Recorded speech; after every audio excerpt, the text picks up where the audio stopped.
Hey guys, Uncle Ray. Welcome to another episode of the Crypto Bellwether. On this channel, we cut through the hype and the noise and give you the non-biased information you can use to hopefully capitalize on the biggest opportunity in history. That is this current bull run. Now, I don't always tell you what you want to hear, but I tell you what you need to hear. And guys, I wish the crypto world was non-biased, but if you surf around, if you've been in crypto at all, it's very tribal, and the influencers want to hook you in. They'll tell you whatever you want to hear, and you become like a tribal addict, and you just keep coming back to get your fix. And there's a lot of misinformation. And the reason I make these type videos is not that I don't like Ripple or XRP.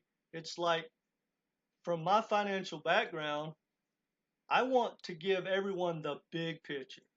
I've never been around successful, wealthy people in my life that thought real information, whether it's negative or not, was called FUD. Most wealthy people want two things to know right out of the gate. If you lie to them, they'll disappear and they will never listen to you. You should take that up. It's not financial advice, but think and act like wealthy people. They want to know, when am I getting my money back? How fast? And basically, what are my risks, right? The upside is going to take care of itself. No one wants to talk about the downsides in crypto. And that's why pretty much everyone that has bought XRP, for the most part, not everyone, most people that have bought XRP, probably 90%, have lost a ton of money, or at least are negative in their account.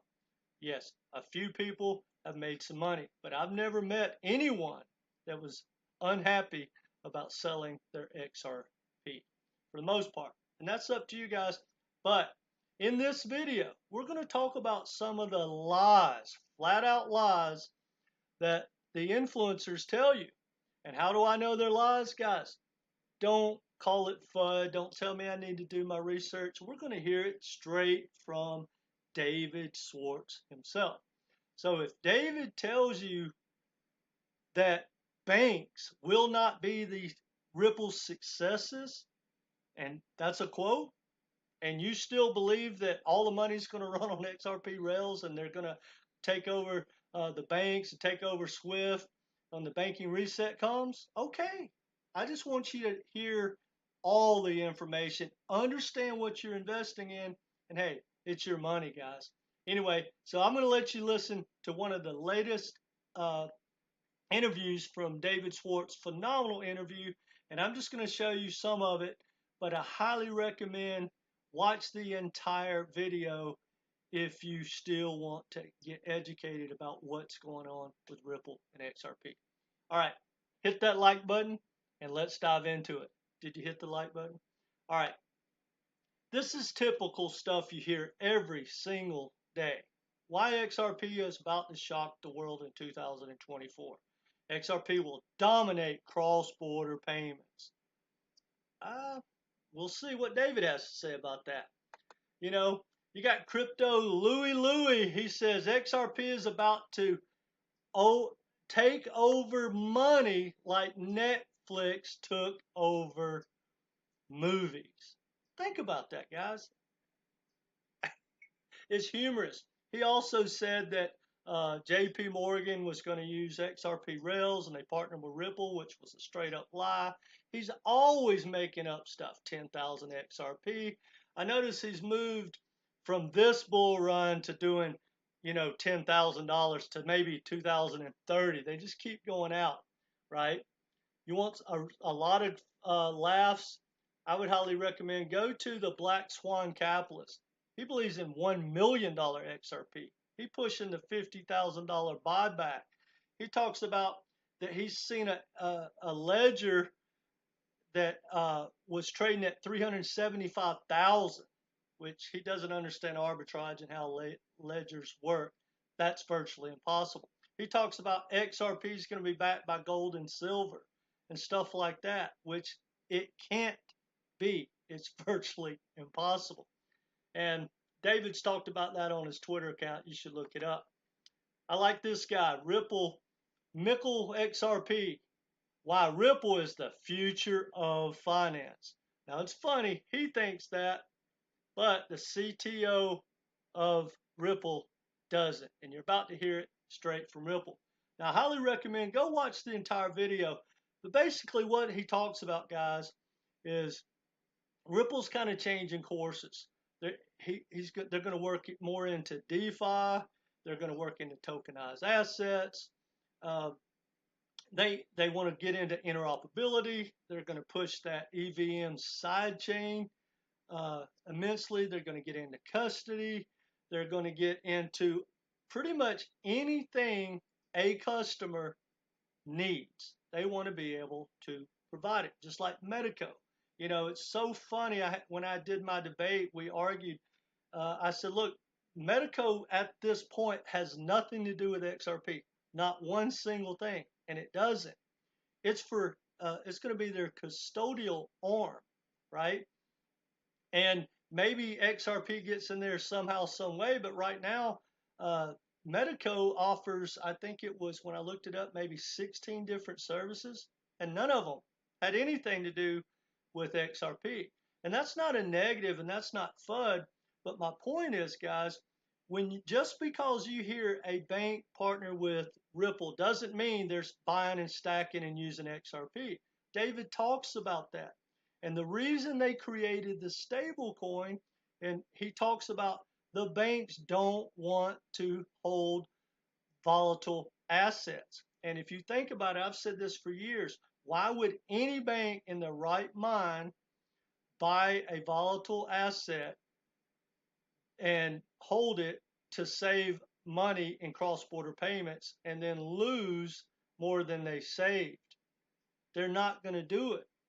But anyway, go ahead and hit that like button if you like this, and let's listen to what David has to say. And again, I'll leave a link to this video. It's a wonderful video in the description. Let's hear what David says.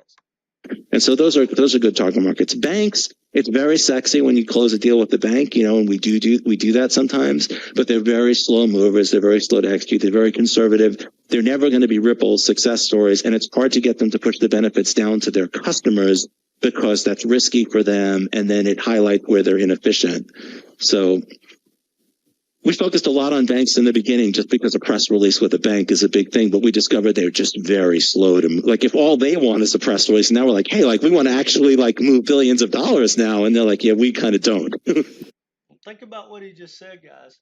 He said, banks wanted the press releases, and he said, we wanted to move billions. Banks didn't want to do that.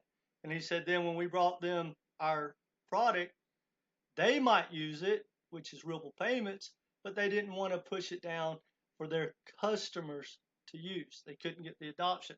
And then the very first thing he said was, banks will not be Ripple's successes. Now think about that. Now I want you to go back, because I've gotten more hate than you can imagine in the XRP community. It's really sad how negative the XRP Army is. And it's funny because people call me negative. I'm not negative, guys. I highly respect Ripple, David, Brad. I think it's phenomenal what they're doing. But that doesn't mean I'm going to lie to them. And that doesn't mean I'm only going to tell you the positive. Again, guys, it's not fun to tell you the truth. I'm not making this up. I've never made up anything. And everything I will ever say on this channel will have merit. Will I always be right? Absolutely not. But if, in my opinion, if you care about your money, if you disagree or get triggered by someone like me that is literally trying to bring people into crypto and so they won't miss this biggest opportunity in history, you might want to do some research to figure out if it has merit. And research is not to go to, the Jack Rector of the worlds or Crypto Louie and watch one of their videos where they straight up lie. So anyway, guys, I want to encourage you, now that you know straight up that Ripple and XRP are not going to dominate the flow of money. right? That the banks aren't, just, chomping at the bit to use XRP, and that, according to David, banks will not be Ripple's successes. Now that you know that, you should call out the influencers that have been lying to you for the last 7 years, right? The ones that tell you that, when the banking reset happens, all the money's going to run on XRP rails, and that's how you get to $10,000. Now you know they're either very ignorant and haven't done any research, or they're biased and just being dishonest, or both. But guys, you should call out the people that tell you lies if you like your money. It's bizarre to me. And stop the hate, guys. If you can't show me where I'm wrong, stop the hate, because I can back up everything I've ever said. Anyway, guys, I don't mean to be negative. I truly believe that Ripple will probably end up being a Fortune 500 corporation in the next, 10, 15, 20 years. Has nothing to do with XRP. XRP could disappear, which Brad Garlinghouse said that one time, and at first I didn't get it. Brad said, well, if we couldn't use XRP or had to sell all of our XRP, Ripple would be fine. And I was like, wow. And then when I started understanding how Ripple uses XRP and everything they have, guys, they're just a powerhouse in the crypto community. And they created the XRPL, and yes, XRP is the gas token.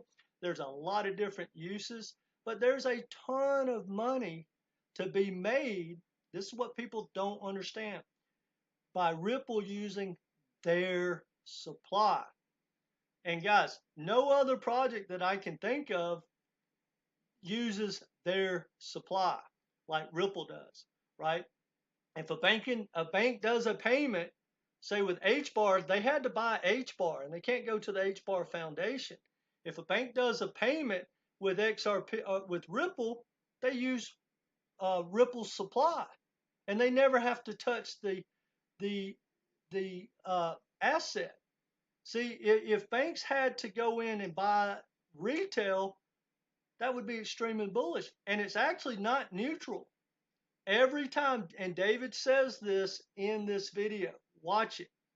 David says every time we do anything with our supply, whether they give it to developers, whether if they did an airdrop, if they use it for AMA, if they use it for market makers, or if they sell it outright, or if they let banks use it for cross-border payments, he said, no matter what, it's equivalent to us selling. Well, when Ripple sells, that's them dumping on retail. And if you go to Masari, guys, in the last year, according to Masari, the Ripple has basically increased supply 3.6 billion tokens. Well, guys, in crypto, I hope you understand this.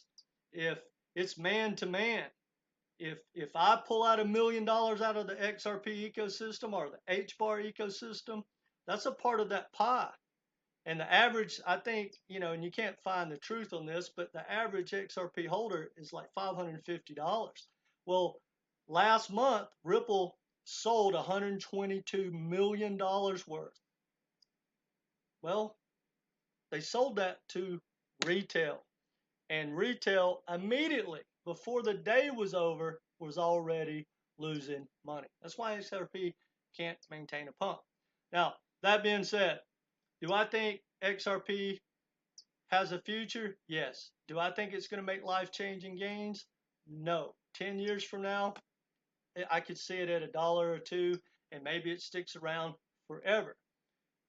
Ripple, I think, is going to explode, and Ripple is not going to stop dumping on the community until they run out of tokens to dump. So, in my opinion, nothing Ripple does with the banks is positive for retail. If you think about it, guys, I don't use XRP. Do you use XRP? And if the bank uses XRP, they use Ripple's supply. How is that bullish? And you could say, well, one day they're going to run out of supply. Okay. You want to wait 20 years for the burn mechanism to kick in? It's not going to happen tomorrow, one thing I teach in my coaching is I invest bull run to bull run. Guys, go back. There's never been a token, including Bitcoin, which I think this will be the when the bear market does come, I don't see Bitcoin collapsing, say 85%. But go back to the history of crypto. There's never been a token, as far as I can tell, that didn't pull back at least, say, 75%. I think it's much greater than that, right? I mean, look at Solana. Went from $2.50 to $8 back up to what, 185 or whatever it's hit, right? Look at Ethereum. Look at you know, HBAR, Polygon, Gala, Algorand, XRP, right? It doesn't matter what token you look at. When the bull run's over, most projects are still going to keep adding supply, and the demand goes away. That's why you're always going to get a crash. And also, I'm going to leave a video at the end of this if you haven't seen this. But I went back to the 2017-18 bull run, top 100 tokens, and I said, okay, how many of those made a new all-time high in 2021? It was 20. 20 out of the top 100, guys. Think about that. 20 tokens out of the top 100. So, and in the 2017-18 bull run, when the 21 bull run got here, guys, there was like 15,000 tokens. There's 250 million tokens now. So, in my opinion, the odds are, just hear me out, this is going to help you a lot. The odds are, if in 2017 to the 2021 bull run, if the top 100 tokens, only 20 of those made a new all-time high without a fraction of the competition and the dilution, my guess is from the 2021 to this one, probably looking at half that, say 10. And it might not even be 10. I truly believe that. But we'll see. And I hope I'm wrong, guys. But anyway, I'll leave a link for that. Guys, if y'all want to know about my coaching, it's $250 for 3 Zoom calls or phone calls. Answer any questions. We go get you a game plan. We take a look at your portfolio, teach you how to dollar cost average in and out, and also how to compare these projects, how to understand tokenomics, whatever I can help you with. The more information you are, the better. You have, the better. Now, this is not financial advice, guys, but remember, if you don't take profits in this bull run, you will become the profits. And it's brutal to watch your portfolio go from, say, 10,000 to 130,000 back down to 14, 15, 17,000, and then wait another 3-4 years for that to happen again. That is just crazy, guys. And another thing, if the majority were right, the majority would be rich. And no matter what, whether you take me up on my coaching or not, guys, look, get a game plan and stick to it. And be careful who you listen to, and don't listen to the people that just tell you what you want to hear. If an influencer doesn't ever say anything negative about any token that they promote, guys, that's all you should know. All right, let me know what you think in the comments section. Hit that like button, share. Hey, bring this to the attention of these XRP people that tell you, you know, the banking reset, XRP, we know that's not going to happen. Or maybe you interpreted what David said a little different than me. Let me know, guys. Take care.